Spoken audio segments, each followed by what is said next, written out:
Air Base, Oho. sa loob ng 1 oras, gagawin nila yun. Huwag lang maialis dyan ang dating presidente. So sa tingin mo, ang plano talaga, dalhin na lang siya sa Villamor Air Base, huwag na siyang paalisin doon. Hindi na siya alisin dyan. Ano batayan natin? Bakit natin nasabing sa pagtaya natin, ang plano talaga, Villamor Air Base na lang siya? Dahil, Okay. bagay po sa nakuha nating impormasyon mula sa mga pamagkakatiwalaang source, Oh, meron daw pong isang chartered Learjet. may marami namang Learjet talaga sa airport. Airport kasi, di ba? Airport yan, saka Villamor Air Base yan eh. Na ito ay nakahimpil ngayon dyan sa Villamor. Okay, Learjet. Learjet. Okay. At ito ay may flight details na, okay, oh. na aprobado na. May dokumento na. Okay. Alam mo ba kung oho. anong mission ito? Oho. Diplomatic mission. Learjet, Oo. nakahimpil sa may Villamor Air Villamor, Base. may flight plan na approved na Okay. on diplomatic mission. Okay. Eto pa. Oh. With priority status for departure within today. Teka. Tapos? Teka. Eto pinakahuling clue. Oo. Kasi hindi natin alam, bakit nga meron dyan? O, yun na nga. Sino isasakay dyan? O baka naman sabihin hindi, dati namang mayroon talagang ganyan. O, Baka babiyahe lang yan. oo. Chartered ito dyan. Oo, sabihin talagang Hindi siya form- commercial. Diba? Oo. May bayad na. Oho. Ika nga. Lilipad na lang. Oho. Kasi approved na eh. So hinihintay na lang kung sino man ang magiging pasahero niyan. Ito pinakahuling clue. Ano sabi? Bound for The Hague. The Netherlands? Yes.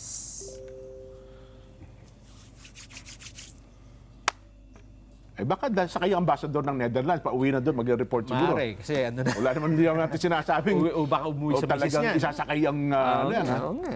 Kasi kung ang ginagamit na batayan ng pagkaka-aresto sa dating Pangulo ay ang arrest warrant daw na nilabas ng ICC na nakabase po sa The Hague, the Netherlands, nason, abay, kung sino ang gaya ng pangkaraniwang arrest warrant, dalawa tayo, mayroong arrest warrant, Oo. idadalhin ka doon sa korte kung sino naglabas ng arrest warrant pa yun, kung nahuli ang isang tao, di ba? Kaya nga. So, ipapalagay ba natin na itong eroplanong ito, chartered flight na ito ay intended para kay dating Pangulong Rodrigo Duterte? Idediretso siya ng The Netherlands? Ganun ba ibig sabihin? Ay siguro hindi na kailangan natin pwedeng dito pangunahan. Hindi natin pangunahan. Pangalawa, Oo. hindi rin naman natin kailangan mag-isip pa ng malalim, 'di ba? Oho. Na pwede bang nagkataon lang na merong isang pamilya na nag-arkila ng Learjet, binarada sa Villamor, Oho. at sila'y mamamasyal doon. At para baga may hinihintay na tao isasakay sa kanila, ganon? Oo. Nabuko. Yun lang naman, ha?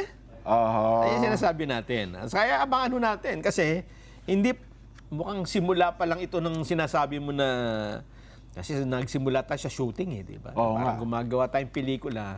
Mukhang ito po ay episode 1 pa lamang. Oho. So, hanggang ngayon, so sa tingin mo, Nelson, wala nang planong alisin si Pangulong Digong dyan sa Villamor Air Base. Kasi kung aalisin Yun ang niya, pinakamalapit sa airport. kanina pa dapat. Ah. Lalo na nung ibalita kanina na nag-shoot up ata ang blood sugar Ganon? ng dating Pangulo ha? Tumaas ang kanyang sugar. Oo, kaya ang sabi, dapat dalhin ito sa ospital. Oho. Kaya sabi ko nga, kung magagawa nila magpatayo ng ospital ngayon sa Villamor, gagawin nila. Huwag lang maaalas doon ang Hindi, dating baka Pangulo. doon na lang painumin ng insulin niyo. Tumaas na naman yun pala. Di ba? pa, Marami yun pa, namang paraan para pababa ang sugar niya. Kasi again, kaninang umaga, nung siya'y nasa airport nga, ay sabi, dadalhin daw sa Cardinal Santos Hospital. Kaya nga sinama na ni Senador Bongo yung kanyang personal physician. Kung hindi daw sa Cardinal Santos, dadalhin sa Veterans Hospital. O kaya naman, dadalhin po sa Campo Crame. Kaya nga sa Campo Crame, andun, parang may mga nagrarally ata doon, ng mga pro-Duterte. Ayun nga. Nakaabang na rin doon yung mga mamamahayag. Nason. Oo. Akala nila, inilabas na ng paliparan. Inilabas pala dinala lang doon sa Villamor Air Base, katabi din. Yes. Nung Terminal 3. Oh. Ang sugar daw umakyat sa 328 yan eh. Ba, mataas nga yun, ano ha? Mataas ba yun? Mataas yun, oo. 120 lang ang ano normal eh. Ganun ba? 120, pababa. So doble. Oho. Ang mangyayari ho, mga kababayan, bakit kailangang kung papatupad talaga nila yung warrant dyan, ha? Oo. Yung pag-aresto, kung bakit gusto nila na ito ay sa lalong madaling panahon ay madala na sa The Hague, Oo. sa the Netherlands, Oho. dahil merong petition po ang dating Pangulo na ipapile sa Supreme Court. Mukhang pirmado na yan ng Pangulo, Luzon, ha? Yes. Oo. At questionan nila yung pagkaka-aresto sa kanya. Oho. So, po pwedeng agad-agad maglabas ng TRO eh. Oho. Pwede. Oho. Kasi kung ito ay sabihin nila na ito ay Urgent motion, urgent ano? motion, pwedeng sabihin mo na ito ay matter of national security, etc. Oo. Eh, hindi natin alam, di ba? Pero, kapag ka naisakay na ang dating presidente, Sa aeroplano. kahit pa ito'y nagte-take off pa lang, Oo. at inilabas yung TRO, Oo. wala na. Hindi mo na Hindi mo na mahaharap yan, hindi mo na mapipigil yan. Moot na yun. Oo nga, no? Eh, di ba nangyari dati sa dating Pangulong Gloria Macapagal Arroyo yan? Eh? Basta, yun naman sa kanya, paalis na siya. Pabaligtad naman yung kay Pabaligtad GMA. naman, oo.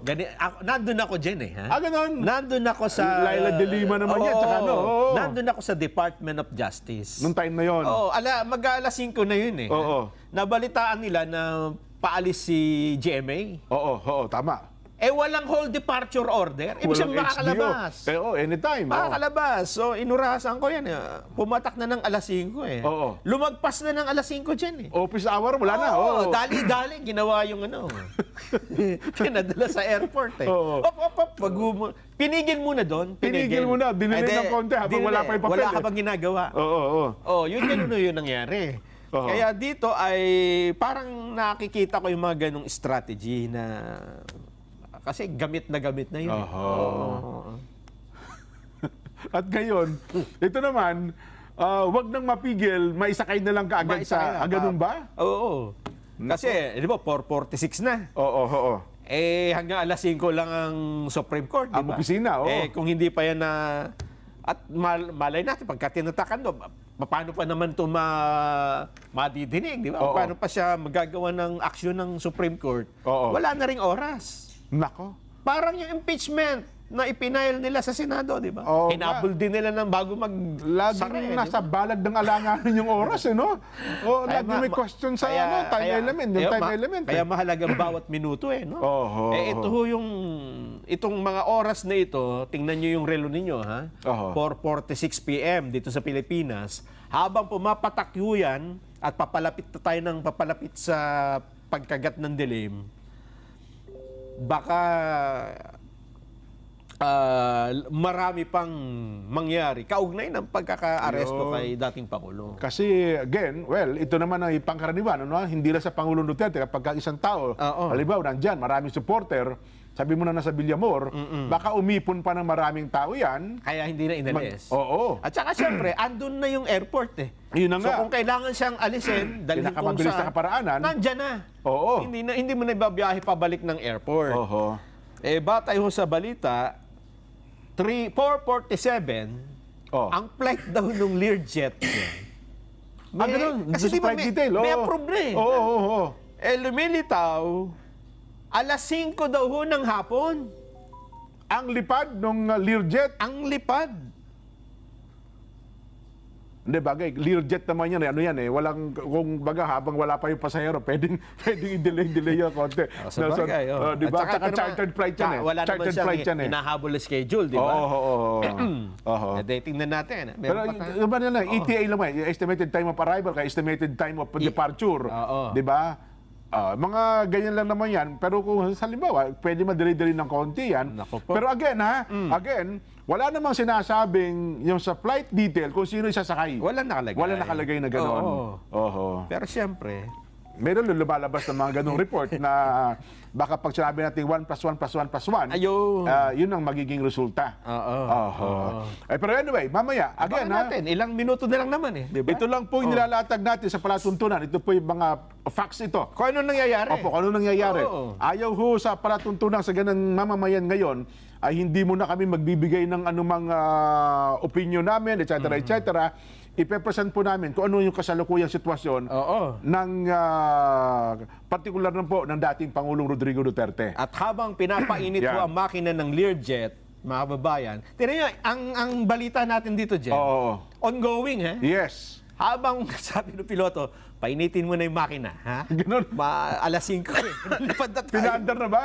Mukhang pinainit na yung makina. Nako. Si Atty. Torio naman, tumatayong abogado ni dating Pangulong Digong, Oh. ay dumating po sa Korte Suprema.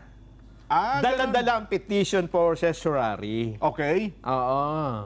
At hinihingi nila na ipahinto ang pakikipag-cooperate ng pamahalaan, lalo na ng authorities, sa International Criminal Court. Sa ICC. Oho. Ayun. Si Atty. Torion, yung abogado ni Kibuloy, di ba? Yeah. Yan, si, Torion. Torion. Israelito Torion. Okay.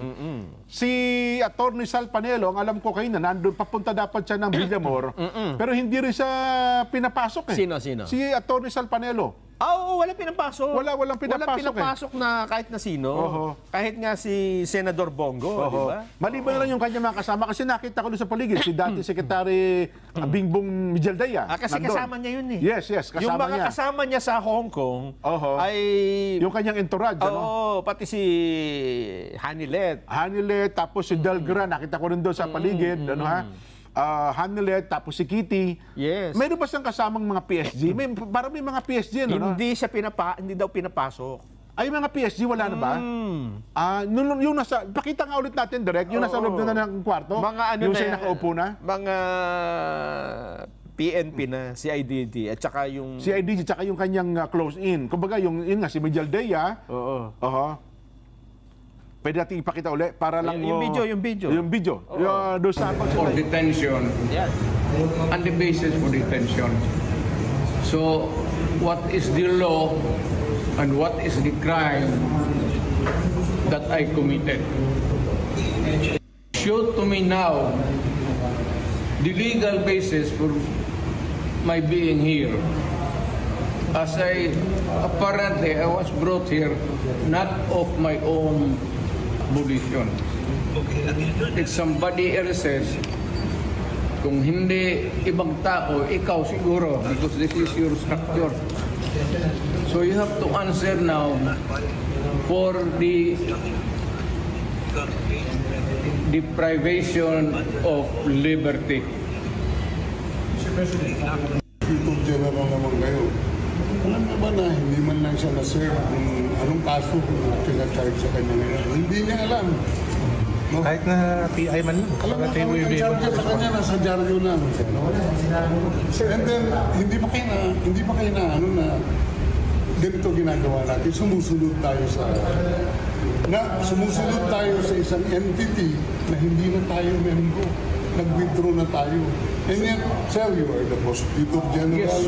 You know how to exercise due process. Before you can even file charges, you have to file a complaint. We have to file a counter affidavit. Without doing those procedure process, here we are, being issued a warrant of arrest, questionable warrant of arrest. Ano naman to, sir? Sir. There's naman doon blooper, puro pagdating sa trial dyan, tatawagin kita sa witness stand. Sabihin ko, you're the person who arrested me. May I know the reason why? Have you read the documents? Or at least, have you read the case at that time when you made the arrest?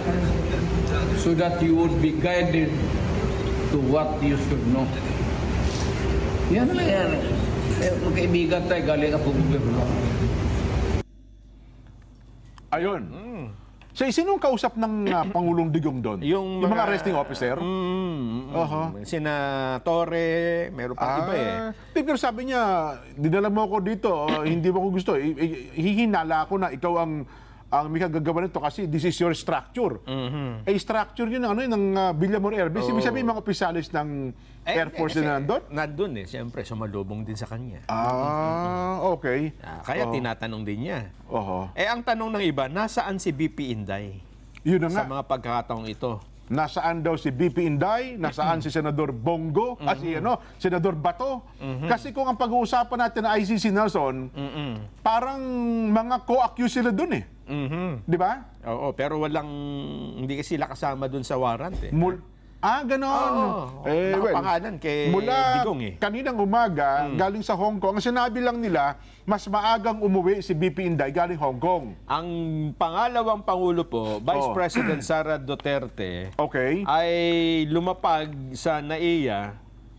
Yun nga, kasi ando pa yung pamilya niya eh. Ha? Oo. May personal visit pa sila. Bandang 3:21 p.m. Ngayong hapon lang? Yun lang hapon. Hindi sila nauna.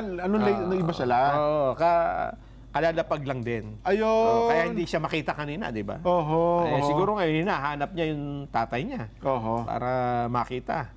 Ewan ko na kung papapasukin din Kung siya tutuloy ba siya doon sa Villamor. Sa Villamor Air Base. Kasi ando na, malapit na, di ba? Samantalang si Senador Bato naman, di ba galing na silang Hong Kong eh. Kailan naman nakabalik? Kasi mula kayo ng umaga, tinatanong din nila saan si Senador Bato eh. Baka hindi pa nakakabalik yun. Baka sa Hong Kong pa? Kasi nga, di ba, alam mo, yung tatlong nga sila dyan eh. Kung ang pag-uusapan ay yung